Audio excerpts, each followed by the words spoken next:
Sorry for the slight delay, folks.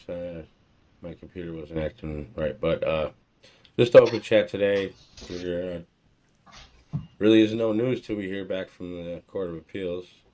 So uh, there's new documents coming out all the time. These phone records with Scott and Ryan or Kelly pitching. I briefly looked through them a little bit.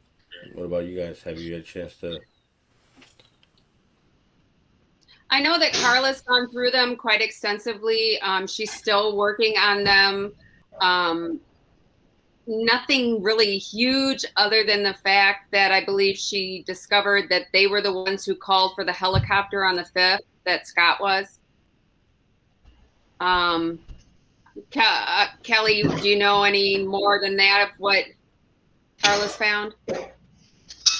No, pretty much exactly that. I think the thing that I stuck out to me was the patterns of all of their conversations when I was looking at it. And I think the other thing that jumps out to a lot of people is the call from Scott to Stephen Speckman. I think that shows interesting because it kind of shows that he was the one with the day planner, not Ryan. So it looks like more than likely that day planner was left in her house. The same time that Scott is calling that, Ryan is calling Kelly Pitson. Yes, and that's what I'm saying about the patterns. It almost looks like when you see the patterns and you watch them, it's like they've kind of, when you look at it face value wise, it looks like they've kind of all started realizing, hang on, I haven't seen her. No, I haven't, because they're starting to all call each other like, what the hell's going on? That's face value. Of course, we don't know whether they're like what they're saying, but it's just that you can see where they're all starting to call each other. They're lining it all up. He speaks to Ryan, then he speaks to Kelly, and they're all bouncing back. We don't know what they're saying, though. That's the problem. Oh, we don't. The irony is they left out the most significant dates, and what we want to see is from the 31st, the 1st, and the 2nd. We don't want it just to kickstart from the 3rd, the day she's gone missing. We all know that she's reported the day of the 3rd. We want to see what they were doing in the activities that no one can see on the days. Those are the most important days. I wonder if this is the case. I'd love to. I'm going to reach out to Jax. I know Jay Jax is one of the people who was credited with the release of the calls. And who was the other one? Was it Dark Side of the Moon? I can't remember who was the other person that worked on. Yeah, I feel bad that I don't know it. I apologize for. Oh, that's usually who it is, but I thought it was somebody different this time. I apologize for not knowing. We should know to properly thank them. But I'm going to reach out because one of the things I'd like to know is how did they know these things existed? Was it from Casso that they said? I was told earlier that they were made aware that they were given voluntarily to the state. So why would you give your records voluntarily to the state only starting at the 3rd? That doesn't make any sense to me. Well, that's just so is there something being held back?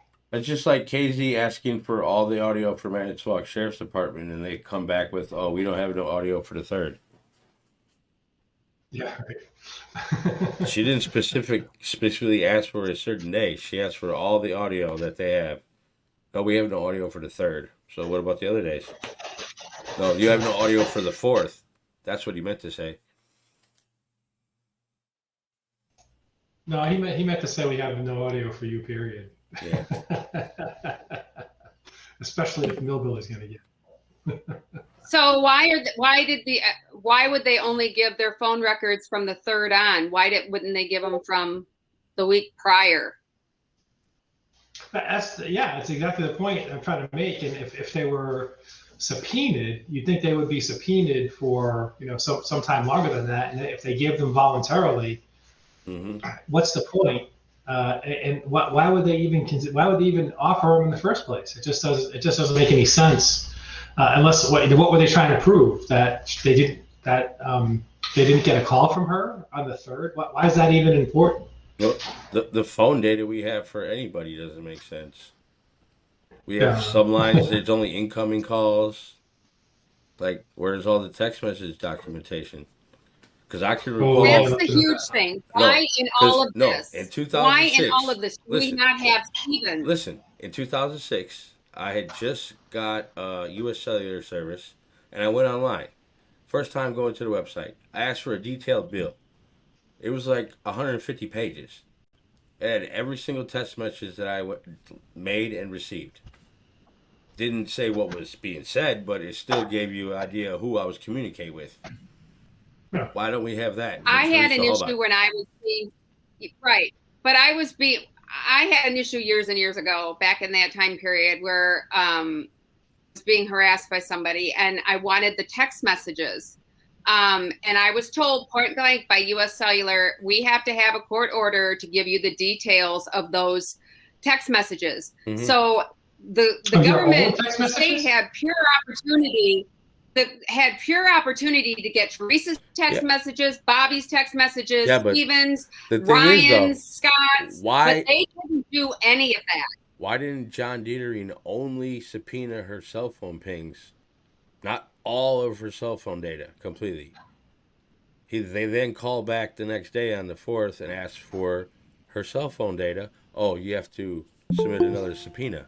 No, Billy, apparently there's no sound. A lot of people are talking about we can see everyone's lips moving, but there is zero sound. Hold on. My bad. Your lips move, but I can't hear you. It's like a Pink Floyd song. So let's say that again. I love to repeat myself.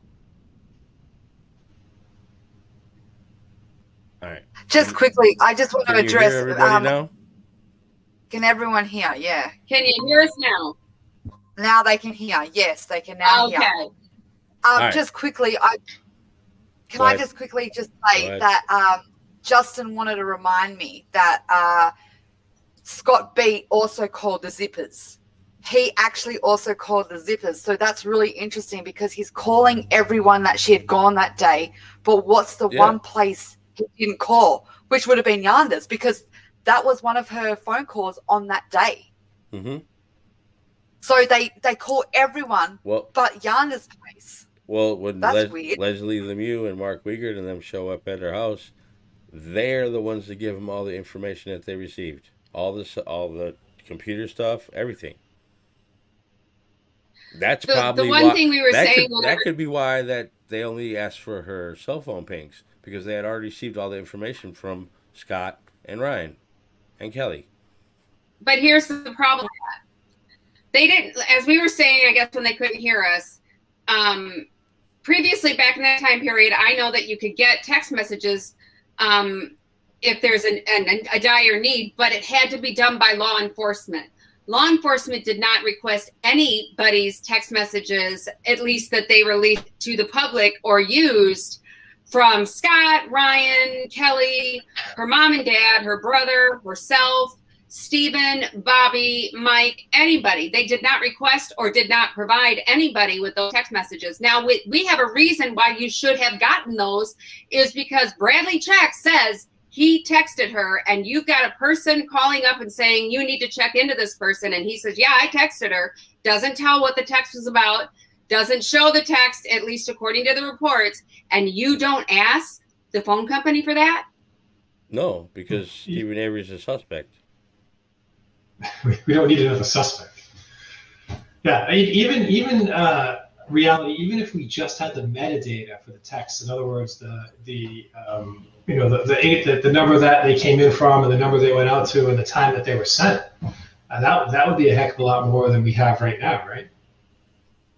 Justin has a good Justin has a good question that he asked the other night, and I told him I thought it was possible. He wanted to know if we could see the subpoena for her phone records and the other phone records to see what they actually requested and what they just didn't tell anybody about. And I believe it's similar. I don't know if Travis jumps on here or Tracy or anybody could tell us. I believe it's the same as with the bench warrant. We can see the bench warrants or the search warrants. If we can see the search warrants, we should be able to see the subpoenas for those records as well, shouldn't we? We should. Yeah, those are also a matter of public record. And I think that I think I've seen the exigent subpoena. So the word that's the word that you have to use To be able to get them quickly, you have to say somebody's life is in danger, and that's what exigent means. Once you use that word, you can say anything. One route I pursued at one point was to see if I could try and get them from AT&T, because AT&T is the one who took over for Singular Wireless. And my understanding is that they did not keep them past the merger. But I wasn't 100% confident in the person that told me that. They maybe they just didn't want to actually do the work to do it. And that could be something that Andrew said, Andrew's on, and he says Verizon keeps the actual messages, AT&T does not. Yeah, he's right. He's not sure about the other phone companies. The metadata, though, they all keep, because that's of evidentiary value from billing. Like you could go, people pay for texts, and if you go over the number of texts that you have, they have to have a record of who you texted and when, so they can count them up. So that's billing information. And that's their favorite. And see, that's another thing I find strange, because at that time, it was really expensive to have a cell phone. You were paying by the minute. And once you went over that, I mean, you didn't get unlimited phone calls and data at that time. Yeah, you did. And free nights. Nights, yeah. Free nights and weekends. Yep. And family. I think she had a friends and family plan. So a lot of these phones should have been checked as well. I was saying the other day, we were talking about. People were saying, well, Bobby didn't call anybody from this time to this time. I'm like, well, if he was at home, he could have used a home phone. We have no clue, because at that time, it's not like we had these in our hands 24/7. And we don't have the full phone records of the Yonda residents. I want the phone records from the month before. Yeah, I mean, we don't even have the bill cap. I mean, there's no reason why we shouldn't have a copy that month. Was she a frequent texter? They might not have the dates of what she sent. We got nothing. I want Scott's phone record from the month before. FOIA for it. It starts Scott on B or Scott T? B. Do a FOIA. Scott B. Yeah, and they never got Scott Taddock's phone records either. Yeah. You when you submit, though, you have to have a reason. He has to be considered a suspect in order to be able to do that. That's the only way. Yep. What about if I wrote, I feel everyone's a suspect? Well, I don't think the public is allowed to apply for search warrants. You have to have a reason. Jeez. Yeah, but See, the thing is, I've I've always said it's not what you can see, it's what you can't. When I did a Google search and I was doing statistics on one of my podcasts that I did, in 2005, texting was one of the most trending things you could do. It became one of the most, it was the thing. You text. It was a $1 billion business by 2005. And MySpace, too. Yeah, it was huge. So, whoever killed her destroyed her phone. It's maybe not because of DNA. It's what they didn't want maybe for anyone to see in that phone. Everyone talks about that phone call coming in at 14:41, and she's ended that call herself. But you don't know. She might have shut it off because she had been getting text messages from someone all day saying, fuck you, I hate your guts or whatever. And she's gone, I can't deal with this shit no more. And she's heard the phone ring. And again, I'm assuming, but I'm just trying to say, it's what we don't phones? She could have had two phones. What if she had two phones? They did find a broken phone, didn't they? That they never kind of... On the 9th. Yeah, the audio box one. They found one at the turnaround, didn't they? On the 9th. The audio box. Yeah, and they never bothered to find out who it belonged to. Well, that's because they didn't take the correct right pictures. If we had a picture of that IED dumber, I'm sure Jeff could figure it out. Oh yeah. The irony is, sure he could. But they did that deliberately. They gave the wrong. I mean, as Big Jeff did in his video, they gave photos the wrong that have name. not yet to be released. That's the problem. All the photos that Well, Big Jeff did a video. All the photos that Manitowoc took. We don't have any of them. We have photos of photos. They took pictures of pictures. Right. Big Jeff did a video already on this, and Big Jeff, they deliberately. Well, it appears they deliberately gave the wrong stuff. Yeah. So they call. I'm going to have to even look back at my notes now, but they said that they said it was like a StarCam phone or something like that. But they even got the name of it wrong. That's the name of the phone, so it would make it harder to investigate. Yeah, check out that video. I think it's on the Foul Play site now. The cell phone video. Yeah, they really did a bunch of, but that was a big screw up. Kratz never considered it evidentiary, right? Jerry Buting brought it up during trial because they had gotten a tip, and Kratz was taken aback by it. Where'd you get this information from? We don't even believe that this is a piece of evidence in this case. So they had to respond to it.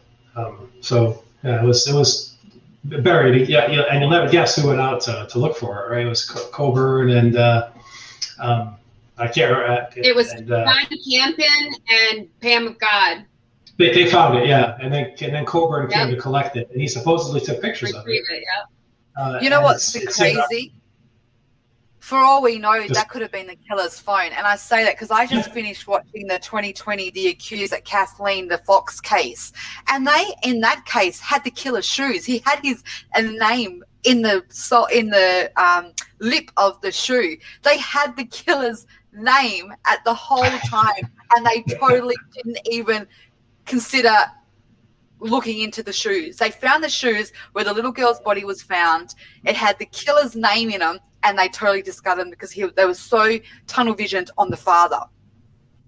Yeah. That's what I mean. For all we know, they could have the killer's something. The killer would have made a mistake. No matter who it is, they've made a mistake. No one can be that perfect. You can't trust the word that Pratt says. We also saw today, Kath and Justin and I were looking into some stuff and had gotten onto the Wayback Machine and was looking at Teresa's website. And I discovered on there, just by looking at it, there were 2 different email addresses for Teresa. We've only seen her personal one. There was one on there for Teresa at yahoo.com, and then there was info at Teresa Photos or something like that. So there were 2 different emails, 2 different ways to contact her. One was off of an ad that she had placed, which had a Yahoo one, and then there was the one that was strictly for her website. So we haven't seen any of those emails as well. That's right. Maybe they're in the Veely report. Because Veely did a forensic report on Teresa's computer too. So the thing is with the... Go ahead, Cap, sorry. Yeah, well, the thing is, the whole thing is just surrounded by Teresa's work. There's nothing. We've got nothing on her personal life. You know what I mean? Yeah, no victimology. Who she's hanging around, where she's going, who's contacting her. We've just got that day, just the 31st, and that's all they focused on. That's probably why. We have a question. No, not necessarily. Where did I put my glasses? They got all the information for the days prior too. It's mentioned. Billy, stop cutting in. You're being rude. Sorry. Yeah, but have we really? We don't even know what Bradley Chetz's text message said. Yeah, they didn't ask for any of them. He offered to show it to the C4P. Yeah. C4P says still can't figure out how Mike and Hilligus got her voicemail. Hilligus said they made it up a username that worked and guessed her password. What the fuck? But that's part of. We discussed that the other night too. Mike had actually just finished making her webpage, so he would have been able to probably figure it out because she probably told him when he said, what password do you want? He probably just tried the same one. Most likely, correct? Well, or he just knew it because he was kind of stalking her, because he was that kind of her own brother. Oh no, I meant Ryan. Well, her brother though, her brother got into it. Her brother said he got into it. Well, he would have had at least known what her password was for the computer website because he if you're setting up a website for somebody, you're going to ask them what they want their password to be. Yeah, and yeah, that's right. And you're going to have to connect your emails to that and everything as well. So you're going to need all passwords. But, you know, with the phone records, they could have very easily just opened an account on the day, sat down, opened up an account for the very first time, and then put their own password in. Because I can't see Teresa ever sitting down and going, oh, I want to see all my phone records. Yes, you got a phone with her. Why would she need to do that? Yeah. Yep. Being the fact that when we started, I don't think anyone can hear us. There's a people bringing up the whole aeroplane and Scott B's phone call to them. So, yeah, that is interesting. If you guys didn't hear us, we did address that at the beginning. What do you guys make of that? The fact that he was the one that called the, what was it called? Yeah, it was like the Tiger Air 3 or something. And then they're the ones that end up doing the flyover. Eagle 3. Thanks, Millbilly. Eagle. What did I say? Tiger. That's an animal. You're close. I'm not sure what time they took off. Do we know that he's actually the one that arranged the helicopter to take off, or was he calling them asking if he could go for a ride with them, or was he trying to track? You know, we don't know the reason for that phone call. Exactly. I doubt he would have paid for it because something like that is quite expensive, isn't it? You can't just ring a helicopter emergency place and go, I need you to do a job for me. Eagle 3 is the sheriff's department helicopter. So why would he have the authority to call them?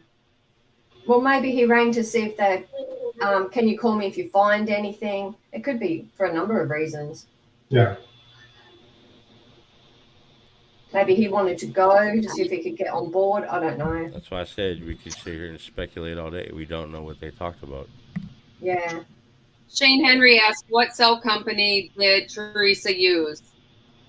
Singular, which was AT&T. They got bought out by. Yeah, they got bought out by AT&T. And that's actually that story is was under heavy review because what happened a couple of years ago, 2 years before that, Singular Wireless bought out AT&T Wireless, making Singular Wireless the largest wireless provider in the United States. And then the right after Teresa got murdered, obviously not because of it, AT&T bought Singular Wireless and became the nation's largest wireless provider. So it was kind of there was some creative accounting that was alleged to have gone on by the Federal Trade Commission there. So, but it was nothing ended up happening of it. But you can imagine how confusing it was that the records got shifted from one carrier to another and then back to the original one. So it's not surprising that's just a clusterfuck. And why didn't they? I mean, I'm sorry, especially if they're supposed to be looking at the family and those around her first. Didn't they have phone records for the parents in the parents' house and her brother Mike? Those were never asked for. You have to have a reason to ask for somebody's cell phone records. The carriers are actually very they push back on law enforcement. That's why that's why when you requested those text messages back then, they can't give them to you because they have to have the other party agree to it too. That depends on the state you're in too. In some states, you only have to be one side. You can make a quote unquote recording if you're only on one side of the recording. And some states require two-party consent. State, you can. In South Carolina, you can record as long as one person is giving consent. It doesn't matter if it's the person recording or the. So they shouldn't have any problem giving you those. Well, that was in Illinois. I used to be there. That's how I originally heard about the case, is because I lived in Illinois at that time. Well, so who requested Scott Blowdorn's phone records anyway? Why didn't they get the month before? Why does it start on the 3rd? I can't get my head around that. We don't know. I want the 31st onwards. That's what we were talking about before we turned the sound on. We had a great conversation before you guys all got on. It was good. What I had heard was that he offered him voluntarily. Isn't that wasn't that what was said? He and Kelly Plitzen, and again, it doesn't make any sense that that's what he would offer. So my question here is: are they redacting some of what was submitted because they don't want it known? Because why in the world would you? What's the point of if you're going to offer something up? Why? Ryan's was Ryan's voluntary too, or Ryan's was subpoenaed in 2017? When did we get Ryan's? That's what I thought. I thought Ryan was subpoenaed in 2017. You thought it? Yeah, okay. I thought Zomer got that because of the day planner. But the most important date, of course, is the 31st, which isn't on there. Another important date is his birthday, which is the 2nd. So he's going to be getting phone calls, happy birthday, what arrangements made. Perhaps he was trying to call Teresa that day, or, you did. I wonder if there's any way we can get those records, or is it too late? Boy for it. If they have. Well, if they gave them to him, but if they gave them voluntarily and they only gave those dates, then we're out of luck. Yeah. But when did they give them? Like, are these right from the very beginning, back in 2005 or 6 or so, or are these recent? Have they been? They would probably have been around the 17th when Queso reopened. I think that's when they came from. Yeah, it'd be helpful to reach out to Jack. Speaking of birthdays, let's all give a shout out to Justin. It is his birthday today. So happy birthday, Justin. Happy birthday, Mailbox. Mailbox. We'll let people in on that later, huh, Kelly? Yeah, that's just ridiculous. So I don't recall it saying in CASO that these were offered up. So I don't even know how Jack, and again, I apologize for forgetting who the other one was that did this for you. We ought to know that, and I apologize for not knowing it. But I'm going to reach out to Jack and ask him how he even knew that to request this information. I don't recall it being in CASO. It could be in CASO. I just don't remember it being there. But it's a really astute thing to ask for. Did Scott? It's been so long. Did Scott openly and willingly speak to KZ's investigators? He said he was going to, and changed his mind. At that time. Yeah, he said his lawyer said recommended that he didn't. He was going to. Okay, so then they all were probably subpoenaed at that time. That's another thing we would have to look into is checking out we could FOIA who subpoenaed the subpoena for the records, or that's probably something we'll end up doing. Well, someone needs to, because this drives me nuts. I need the 31st. I think Justin's really interested in that. Yeah, well, I don't know how things run over there, so it's no point me doing it. But I'll be happy to pay if someone can do it, if it costs money. It only costs money if they give it to you. It doesn't cost money to do it for you. You just request it, and they'll either deny it or approve it. Yeah, because part of me thinks sometimes that she made it home. So, and of course, there's several options. I know, but there goes that crime scene. She did. So the only thing we've really got is maybe phone records from around that time connected to the house, and we haven't got that either because now we've got the 3rd onwards for Scott. That's kind of confusing to me because I would have thought, me being a mom, if my daughter was missing and I'm calling the police, I would be going over to the house she lives in and having the police come there.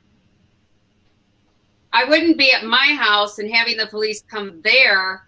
I'd be over at my daughter's house seeing if she was there, checking. I would have been looking. Well, she would have found Kelly Flixon and Ryan and Scott if she went over there, because that's who was there. Well, I mean, before she even called them and told them, I would have been over at my daughter's house looking for her. I live right down the street. How do you know she didn't?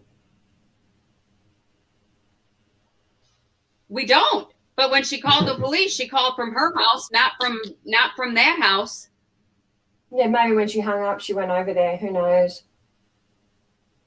Maybe she went over there first and then went home and made the call. I don't know. It's all a little bit weird.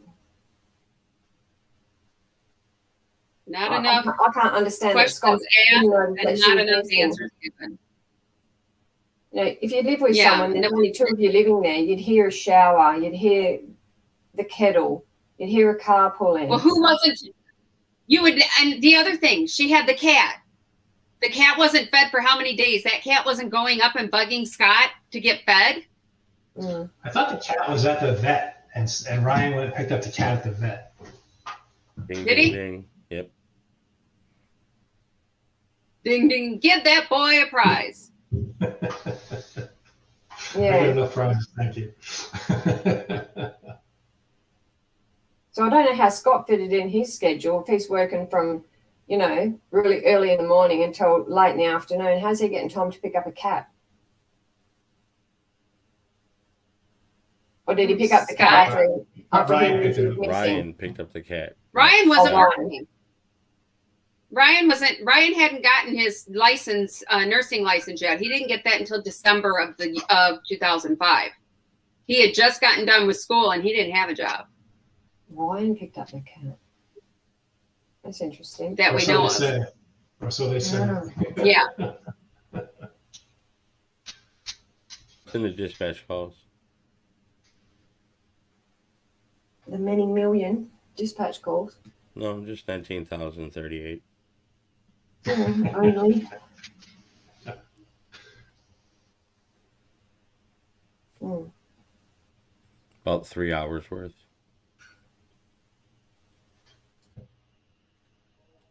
That's just one day, though, right? Yeah. Over 300 hours. What? Yeah, 330 hours in all of audio, and of the 330 hours, 280 of it is pertinent to the case. I've been through it several times. Yeah. Yeah, like I said, too many questions were not answered and too many questions were never asked. Bob's in the channel. Well, that's the question. Bob, We don't she's saying get, that we don't none know of those us- questions. Bob's saying none of us bought the Herald Times. Well, that's not true because Chucky did. And it's in the audio call where Dolores is talking to Stephen Avery and Stephen says, "Can you check the paper?" And she says, "No, I'm not touching it until Chucky does because it's his paper." Well, I actually just heard a call as well, and it was Stephen and Mama Avery saying to him, "Your Herald Times got here." He goes, "What? They're still getting delivered? I thought they would have cancelled that by now." So Stephen was getting, it looks like it himself as well. Okay. I think Holly C was the one that actually maybe put that on one of your walls recently, Millbilly, and I listened Holly to it. has just posted that in the chat as well. Oh, okay. Holly So then just it probably posted was it in the the- chat.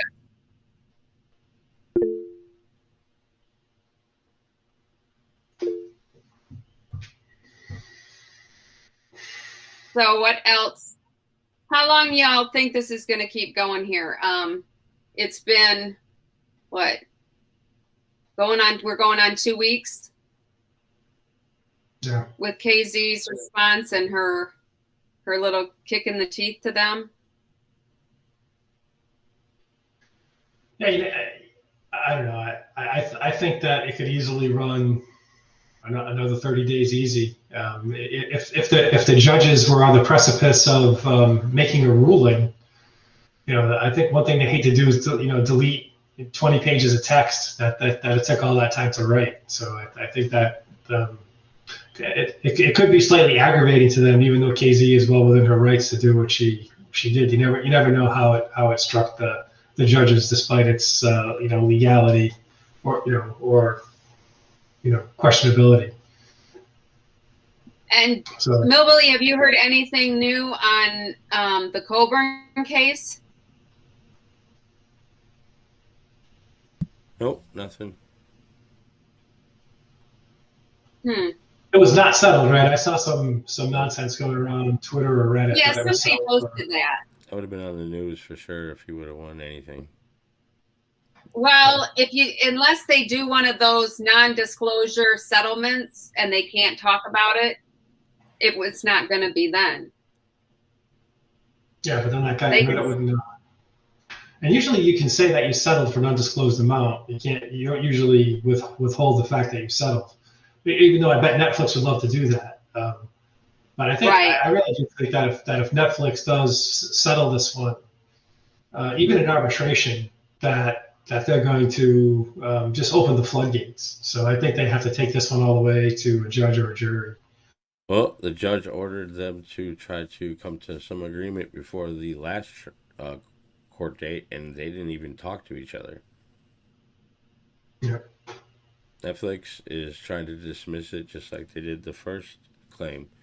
And if he wouldn't have submitted his claim for season 2, his case would have been dismissed already. So. Okay, here's a question from Julie Johnson. Question: I've been wondering if the reason that Stephen did not fess up about having a fire was because burning tires was against the law and his father had told him not to burn the tires. Any thoughts? Julie, if you go back and watch Millbilly's video that we did on Stephen's interview, he tells him straight out that he burnt the tires. Yeah. And when you have a bonfire, it's not the same thing as burning brush. A bonfire is an event. You have a bunch of people over to burn some shit, not clean up your goddamn yard. He was burning brush for Radant. There's still, you look in the photos, there's still 2 piles of brush in the field due to a cuss in Stephen's trailer. There was a pile just north of Stephen's trailer in the field, which they burned because it's gone. And you got Earl talking about him burning the brush, Radant talking about it, and Stephen. Yep.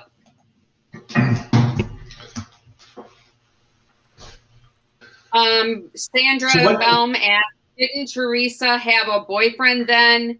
Was he a suspect? All we know is, I guess, is from her diary and emails that she had a crush on Wesley Bonnell. She had boyfriends. Yeah. She had friends with benefits too, probably, but yep. And she was also taking pornographic photos along with Tom Pierce was doing the same thing. And she's 26 years old. I don't believe she was in a committed relationship. Ryan was her ex-boyfriend. And she had a relationship with Bradley Check, who she had met with his wife, taking those boudoir photos. Boudoir photos, and ended up sleeping with him, and that ended up causing a divorce. And Bradley Check's wife filed a restraining order on Bradley as part of the divorce proceedings. That kind of shows that he was sort of a hothead. So yeah, she was, I'm not making a value judgment on her life, but she had a very healthy life going on. And it also kind of puts her in a different category of like a high risk when you're interfering with marriages. And there was actually a court case that she was involved with in that situation. Yeah. When you're taking, although we talk about her taking nude photos, me and Kath did look into this. It was done elegantly, like it wasn't trash, like it was very professional seemed. But we don't know whether, like, her hustle shots with the car, maybe she was doing more prerogative kind of photos on the side. I don't know. I'm just saying that it just puts it in another category of a high risk when you're crossing paths with all these lives of men and the rotation and the dangers that can come from jealousy and rejection and all these, motives, technically, because that's what drives a lot of these kills in women, is from a spouse or an ex-spouse. Statistic tells us that. And then you see all the pictures afterwards of her hanging out with Nicole and Brad, but there's no wife around. So that relationship continued outside of that business relationship. And he admitted that he had slept with her. Didn't he? Yeah, that was part of the divorce. That was part of the divorce papers. He was subpoenaed into court for it. Yeah. Yeah. And in case you didn't know, we might have talked about it when we were offline, but he texted her that day. Bradley texted her on the 31st. Teresa.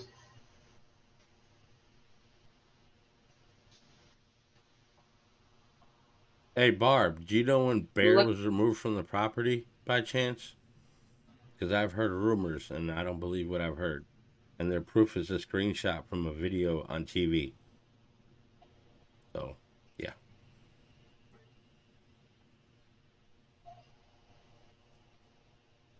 How often and how many different hunters would frequent the Cuss Road deer camp? Well, wasn't it, Cass, did you recently find that there was somebody, or was that Carla who found that Carla. There was... It was Carla. Okay, Carla had found that there was somebody that was hunting out there very frequently. They were questioned. I don't remember the name, though. Do you know, Billy? Everybody in the area was questioned that lived in surrounding Cuss Road on the 7th. Started after 1:30 in the afternoon. After Cuss Road discovery, after they tampered with the crime scene, while they wouldn't let the dogs in. They had to disguise what they did first. That's why they brought Loof in the next day. Well, Barb said that Bear was friendly. We're waiting for her to respond about when he was removed. Yeah, so Barb, when you showed up on the property on the 8th with Stephen Avery, when you were escorted in with Wiegert and Fassbender, what did you all do while you were there? Did you happen to feed some dogs? You went there to get some keys, because that's what they say in the audio. T1 just asked when the first week of November is the beginning of rut for deer season. Is that right? You can start hunting. It depends. Gun deer season happens in November. You can bow hunt. Like they extend hunts. It all depends. You have to go back and look at the regulations for that year. Barb says, I don't know, actually. I know we couldn't go on the property to get the dogs. She has no clue when Bear was removed. But she was there on the 8th.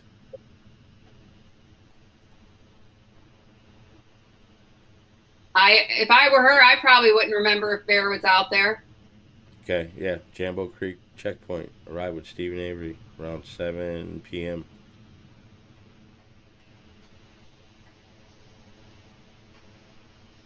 Keys for the safes, she said that's what she was getting. Or she was dropping off, one of the two.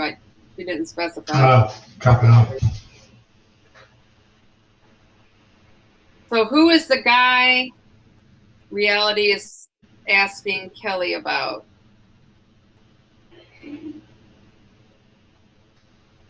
Which one is that, Pop-Tart? Kelly's in the chat. Why didn't she just say it? I don't know. I forgot to. I missed a comment, or else I'd say. I'm in the chat, and I have no idea what the hell's going on. Who's doing I don't either. Who is the guy Reality is asking Kel about? What guy? Oh, the guy who was questioned about being at deer camp. Yeah, I can't remember the name off the top of my head. I know that we were talking about it on Discord, and he was one of the people in the area that was interviewed. Him and his son were frequently hunting at the deer camp. I think they said it was like over 18 times in October or something like that. Bow hunting. So they were frequently You out mean bow there. hunting. Bow hunting. Huh? Bow hunting. Yeah. So they were out there hunting frequently. So did you even need to ask for permission to go? I mean, it was on his property. Is that just something that he set up that was, hey, have James it Marshall. Holly said it was James Marshall. Maybe that was Holly who found it. James Marshall was his name.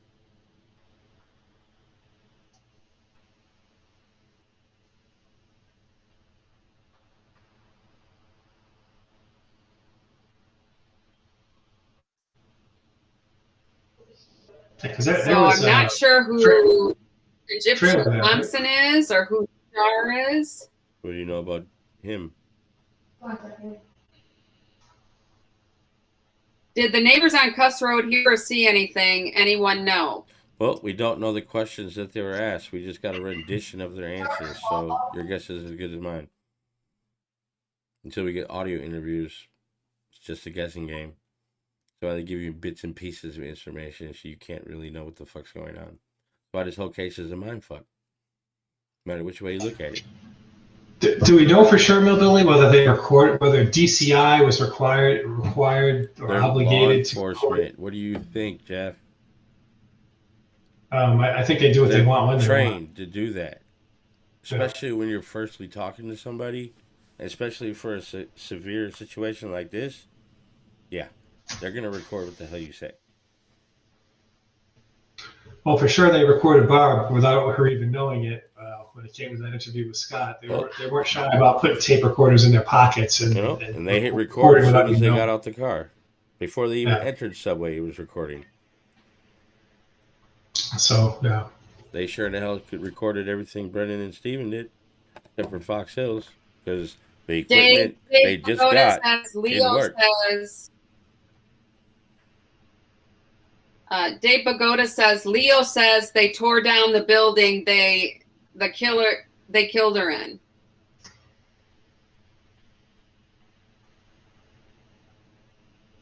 Well, there's a couple buildings that have been torn down. Do we know where that building was, Dave? Do we know where that building was, Dave? Yeah, the deer camp. The red one. It's gone. Is that one of the trailers?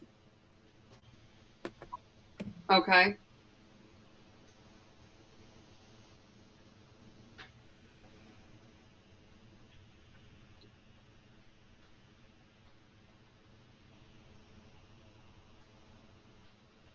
Yes, and I told them no. That was from Barb. Yeah, I think she's talking about the recording. I think they asked her. They asked her if it was okay if they recorded. Yes, they recorded, and no, she's. Does anyone remember? Does anybody remember the photo lab leaving 3 messages about negative mix-up? Yeah. He sounded more frantic they gave message. Teresa the wrong photos. She ended up with somebody's wedding photos. That's why he was fucking frantic. I'd be pissed as hell. How would you feel, Annette or Kath or Kelly, if you got married and your photos are fucking gone? I'd probably be alright with it because I look like a pig in it. No, in all honesty, I get it. I would be, and it's not that it's the. I'd say, let me see him first. Well, just for instance, the lady that calls because Teresa was at her house taking pictures the day she was at Voyager Park, and she wants to know if she's going to get her photos. And she's also concerned about Teresa Hallbach. Also mentions that her son's fingerprints should be all over her camera stuff because he helped her carry all her stuff to the car. You had nothing to worry about. TTM Fangirl asked, what do we know about Wesley Springtube, whose daughter was living at the house now, gone at the end of Avery Road? Apparently he lived on White Cedar while his daughter lived at the grandparents. Evidently he's got there's a lot of issues. I guess, what does Stephen say about them?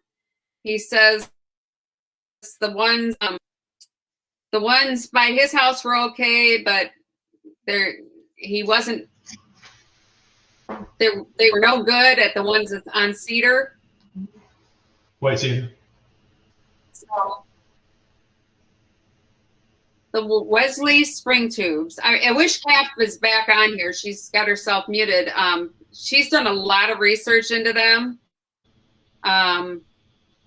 She knows who was there, but evidently there's a connection that Kath found a while ago between the spring tubes and Bradley Check.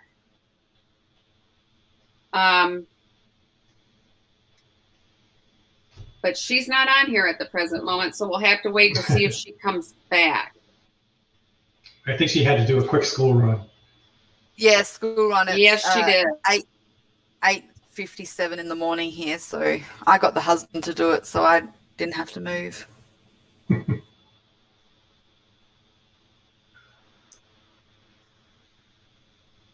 Let's see.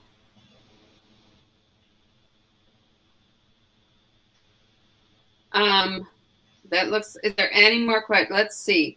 How does her being killed dovetail with the lack of family reaction? Oh, Mark, I've always had issues with the family's reactions or the lack thereof. But, you know, everybody grieves differently. I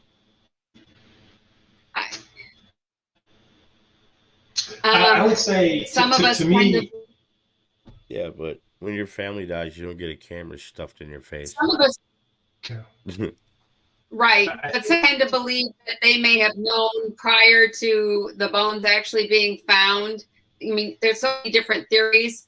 I had the issue, my biggest issue is with Mike's interview where he's talking about the grieving process and they haven't even found anything yet. My biggest issue. That was a red flag.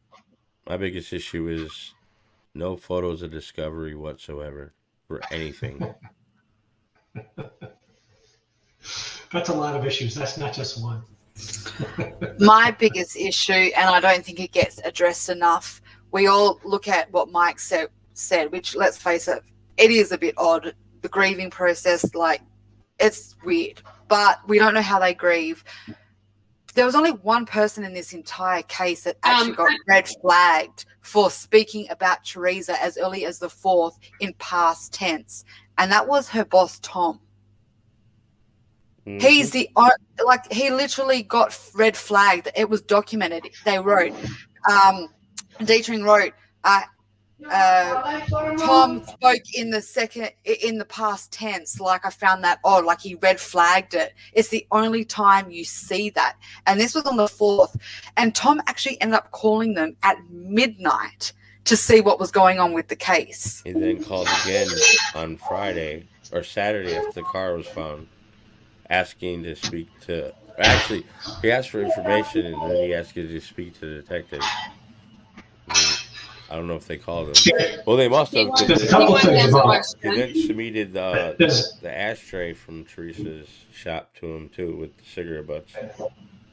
So there's a couple things about Pierce that we were talking about. If we could mention him first. So one thing about Pierce is that there was a past intern of his called in to the dispatch calls and said, "Hey, this guy has a temper. You should look at him." And that's you can find that dispatch call on Bill Billy's channel. He can probably even tell you what day. Another thing is he was spinning his own yard. Do we know from anybody else? I mean, he said two things that I'm not sure we've had confirmed from anyone else. First is that this was Teresa's last day at Auto Trade, right? Have we heard that from anybody else? No. And the second one was that she was being harassed. Yep. And the other thing is, I just want to elaborate on that. He was the only one that brought Ryan Hilligus into the situation. He's the only one that said that he believes that was Ryan was the one that was abusive relationship with her. And why is Kelly telling them to look at Bradley? Why are all of her friends calling, telling them to look at Bradley? Several of her friends called, said, look at Bradley, check. Yeah. One of her friends pulled the officer to the side while they were at the house and said, can we talk privately? And you're right, Millbilly. She said, I really think you should look into DJ Bradley, like Teresa, you know, and that's the thing with victimologies. Who do you go to when you're doing a victimology? You go to the closest people to her friends, your family, because they know. Girls talk. You know, when you're dating someone, you talk about it. You're like, oh, why didn't it work out? Oh, man. And like this woman said, Teresa said he was a bit weird. We see an email and Teresa wrote, I cut it off with Brad because he was odd. He was very odd and weird. So you kind of think, they didn't even pay attention to the cues of people coming to them and saying, hey, listen, you really need to look at this.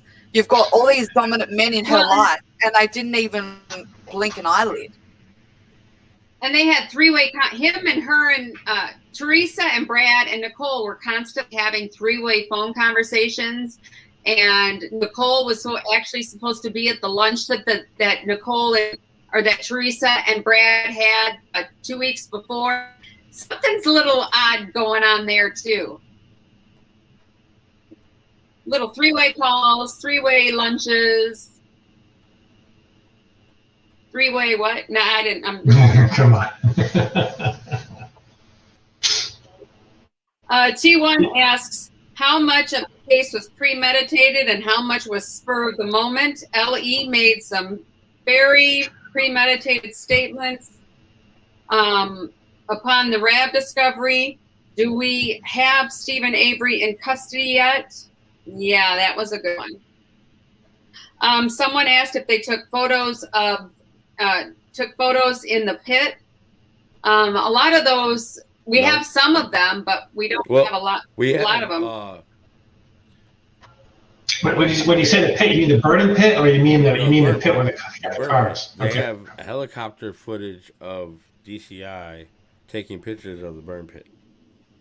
They won't release some of the photos still. There's thousands of photos that have yet to be released. They won't release H1 and H2, which is the burial site on Cuss Road. Yeah, that Len Or Kaczynski noted. Talking about the gravel pit. If they're talking about the gravel pit, we have very limited pictures.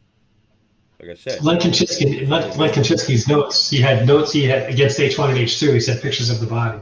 We need to get the photos that Manitowoc County were taking. I don't understand why Calumet goes into Manitowoc's storage locker and takes photos of photos. Why did they just obtain the evidence if it's going to be used against Stephen Avery? But then again, all that stuff, all the photos we have, they use a computer generated. Everything. I just want to address something. There's a comment in there that said, yes, but there's only a small window when Teresa was possibly killed. Well, that's not entirely true because we don't know exactly what day she was killed. She could, from the 31st until they found bones, technically you don't know when she was shot. She could have been kept alive for days. We don't know if that's really her. We don't know. We don't even know exactly. We don't even know if she's. They say that's really her. They say they found muscle tissue connected to a bone, and we only get 7 loci. I don't buy that. Yeah, the same way we don't get a full DNA readout on A23. I mean, is it ironic they give the bones back right after his appeals are done, and then when Casey comes into play, they give her a case report that doesn't include them giving the bones back? Intentionally done. Now, was that phone call to the KZ voicemail? Was that intentional too? I do know. I want to stop real quick. I just want to say, because I'm watching some of the stuff going on in the chat. Barb is here, the same reason we are, to find the truth and to get Stephen and Brendan released for crimes they did not commit. And I would ask that while you're in this chat, that just be respectful of her. Be respectful. Don't accuse. if you want to try to talk to her outside, that's fine. But I would ask that while you're in this chat, please be respectful and not accusing to her, because that's not what we're here to do. I love that you said that, because at the end of the day, it makes you hypocritical when you're going on a case that is about wrongfully convictions, and then you're pointing your finger at people that have got, you know, a theory against them because it's a theory. Right now, what you think is a theory. No matter who is in the chat, no matter what you think, as of right now, unfortunately, Stephen and Brendan are convicted for this crime. And there is no other physical proof at all against anybody else. At all. Not saying that there is, that they don't have it or that it can be found, but as of this right now, you can't go accusing people for stuff that you think could have happened, because right now that is no better than what the state did to Stephen and Brendan. Amen. And that's why I pay attention to the audio, because if somebody said it, it happened. You can't say they didn't say it because they said it. Cap, I see that you're back. If you could unmute your mic. TT Fangirl had a question, and she wanted to know what we know about the Spring Tubes, Wesley Spring Tube and their family on Cedar.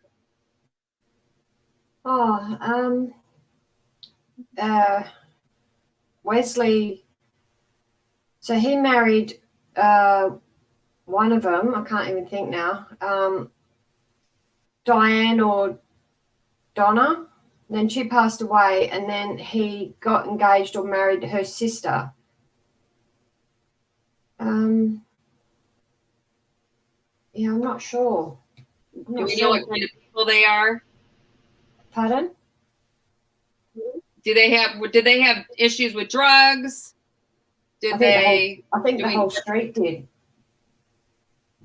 Okay. And you had found a connection between Brad and Wesley? No, not Wesley. There's a connection between Bradley, Chet's, and is it Joshua Spring Tube and Becky Joe. Okay. And is Joshua Wesley's son? No, I don't think he. I can't remember. I've been put on the spot. I can't even think right now. I'll get back to you on that. Okay. Give me a minute. Thank you.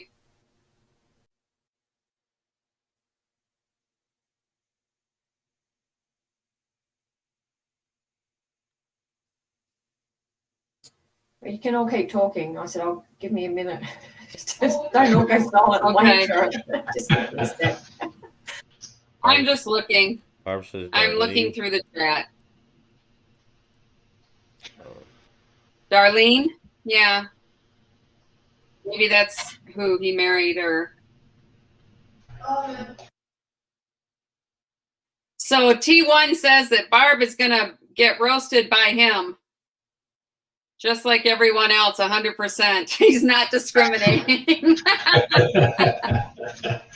the truth, T1. That is the truth. It's going to be good spirited, though. That's the thing with T1. Yes, it is. You should come on. Come on. You can come on and roast our T1 live. Come on. Yeah, that would be awesome. Sometimes I just don't know about T1. Let's see. Question from Nayfolk.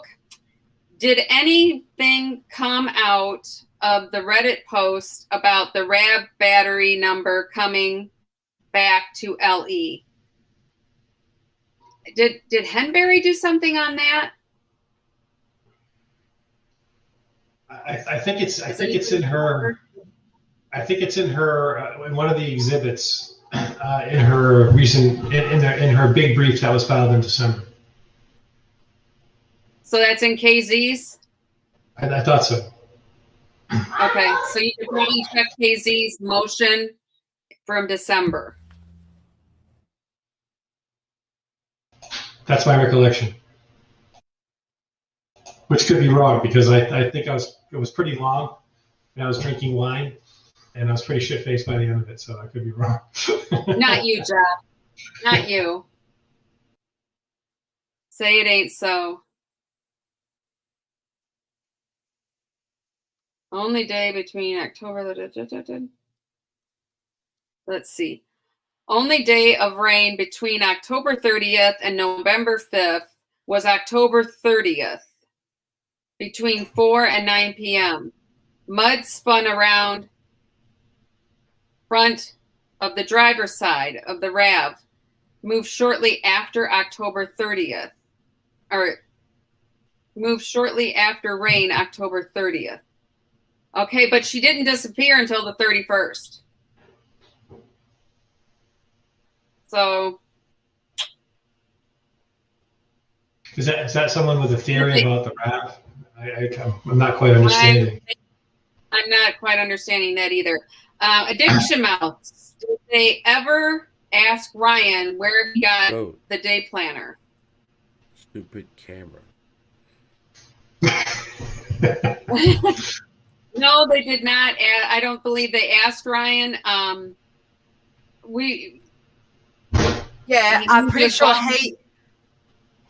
are we talking about the day planner? He said that he got it from the desk beside her computer, but Scott Blowdorn said that he gave it to him when he found it pinned up or hung behind her computer. Or one of them printed it out and one of them found it out. There's a conflict. Well, how do you print something with handwriting on it? I don't know. That's the catch. But like I said at the very beginning, where we were probably blocked out, it sounds like Teresa has left that planner there because you've got Scott calling Stephen Speckman first from that day planner, and then he calls Ryan. And then he calls Ryan, then he calls Stephen. While he's calling Stephen Scott, Kelly and Ryan are on the phone together. So that means that, and they weren't all together at that stage. So that means that Scott had the planner in his own possession and he was working off that before anyone got there. And then it's weird because then when Kelly obviously gets there later, Kelly then calls as well. Unless she lied to the person that she was talking to on the phone, that she wrote down that phone number in the ink. She said she had to pull over to write this stuff down. So it's possible that she was out running errands in the morning. But judging by Google Maps, she had to have interestingly, she had very close for her to be able to make that ping on her inbound trip into Manitowoc off that White Law Tower, based on the time that she would have had to leave based off that phone call. And one thing we do know that not a lot of people are aware of, I think, is that there was a drill right in Manitowoc that day for the police for the nuclear plant. First. Oh, that was the first. Okay, I thought that was the 31st. I take it back. Never mind. So there wasn't cops everywhere during the drill. Right. She's on the first. DJ, you're talking about the German. So there's a lot of information out there about the German. I think you can check. I can't remember. What's Loopy Lou's channel?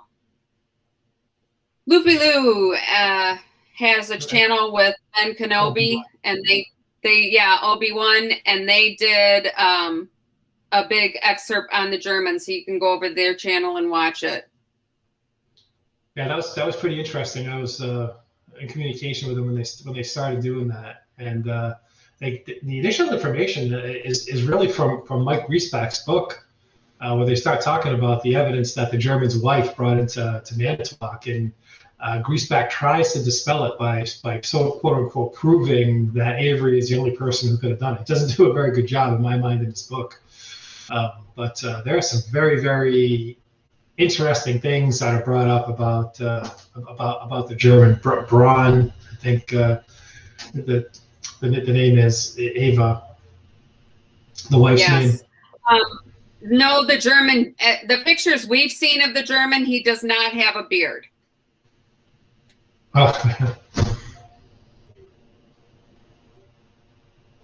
No, Can't say that he does.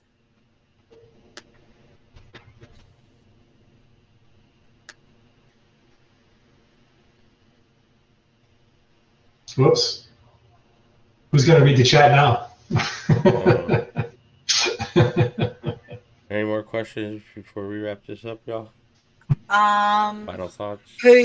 Holly C, who owned the house the German rented. Spring Tubes lived there at one time. It was where the new cheese factory is going up now.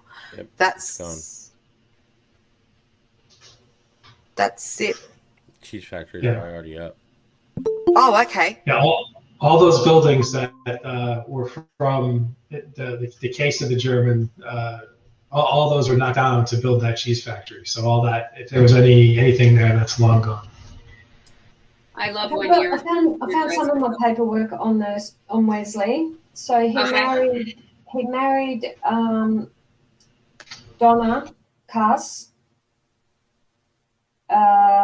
Divorced Donna Cuss in '89, or married Donna Cuss in. He married one of the sisters in '78, and then Darlene died in 2004. She had 2 kids to Wesley, Jessica and Jeffrey, I think, were twins, and then he also had previous 2 children, I think, to the other sister. He had Josh and Becky Joe. And their last name was Cuss.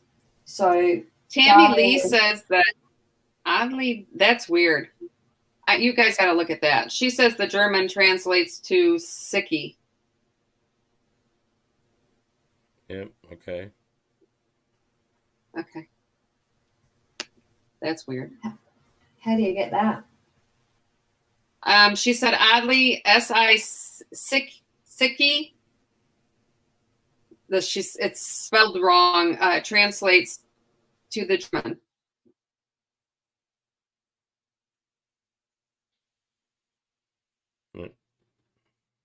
I don't know. You're muted, Jeff. That's a whole nother topic in itself. In what language?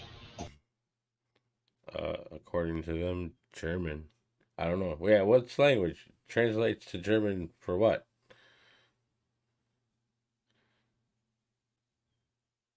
The note? Oddly, sicky translates to the German. Yeah, Tammy Lee, which language does it translate to? It's like an open. Oh.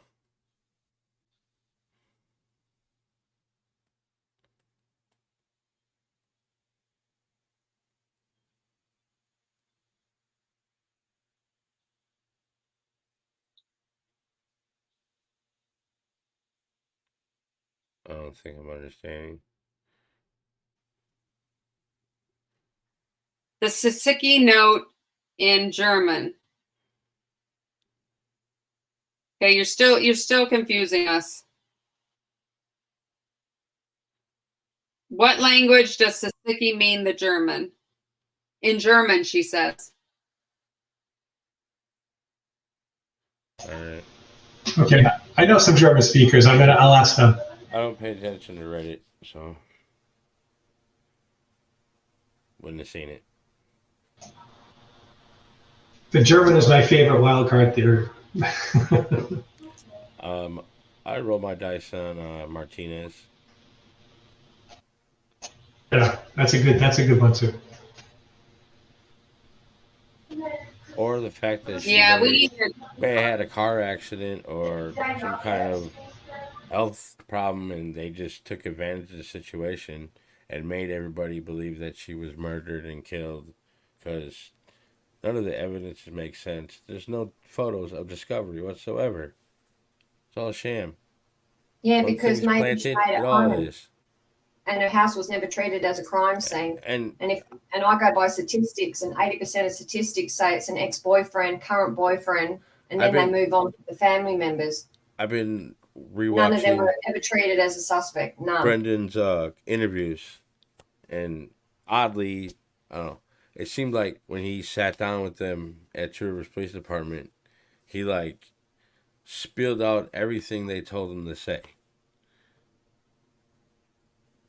and then nothing makes sense. He's saying that phone calls happened when they didn't, and the phone records prove it. He doesn't know anything. It's not any different than his November 6th First, interview, he says right? he was feeling bad because I don't know. I can't. I don't know. I've watched the interrogation so many times. It's just it pisses me off. But yeah, especially in the March 1st one, I've watched it several times. I'm still wanting to make a video that we talked about last week and sort of go through, the how just what they sort of got him to say. What led up to Brendan? What led up to Brendan? What they got him to say? What they found the next day? Mm-hmm. Why couldn't they find? Why couldn't they? Why did they say to him, "Oh, Brendan, we can't tell you. You can't lie to us when you tell us she got shot outside, right? Because what got found the next day and where and why." That's the video that we got to make next, because the confession tapes are just too much for me. But we got to go through and. Well, for me, it's not just the confession tapes, but how much different the warrant based on that interview is that even got them the search warrant in the first place. Yeah, that just pisses me off. Their questions aren't coming off of Brendan's answers. They already got a agenda, what they want to take place. It's just Brendan Dassey implicated himself, not on purpose. He didn't know what he was saying. And by that time, it was too late. And then they leave the room, they come back in, and now they get them to talk about, oh, we got to put her in the garage or him. So they get him to say that something happened in the garage. And then a bullshit story about the RAV. Oh, he put the knife under the seat. They go back there to go look for a knife. That car has already gone to the goddamn crime lab. You think they didn't find a knife? It's such a and even the story. Part in the and while they are talking to Brendan Dassey, Wendy Baldwin goes to the Avery property by herself, while all the other officers are at the storage place where they were keeping all the evidence. After Brendan's confession, then they all go there.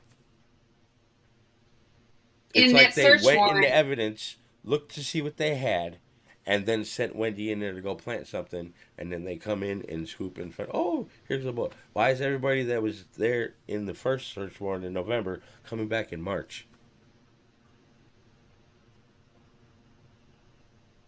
In the search warrant, it even states that Brendan says that Jody was alive doing stuff past Jody's second phone call, which isn't, there's no way it was even possible. Yeah. He said she was still alive. That's what it says in that search warrant. I never heard that in any of the interview at all. Yeah. Have any of you guys ever heard Brendan Dassey say that he walked by Stevens burn barrel and seen electronics in it? Because they said that in December 2006. Well, I'm definitely pulling that.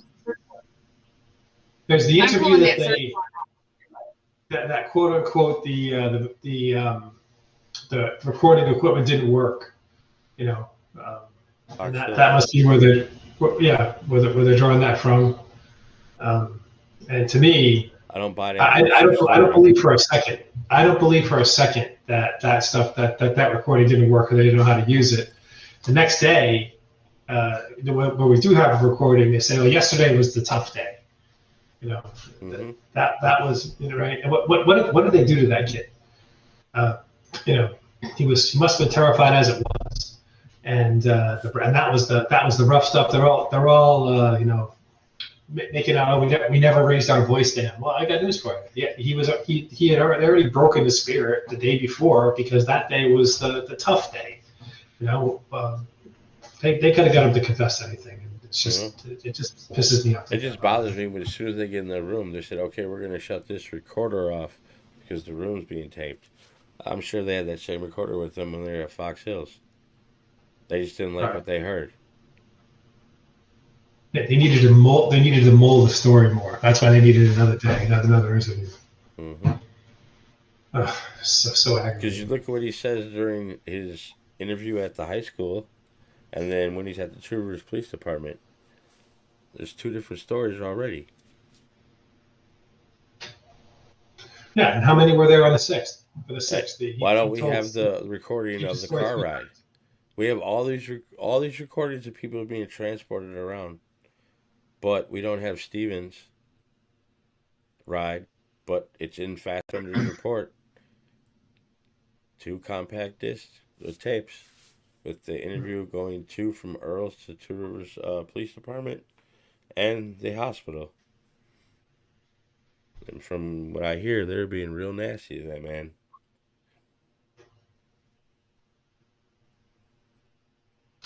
It's part of the read technique to get him agitated, right?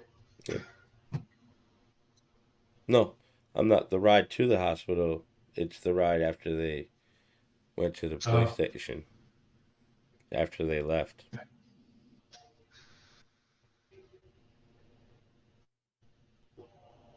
Yep. But thank you all for joining us tonight, and we'll see y'all next time. Later. Guys. Later.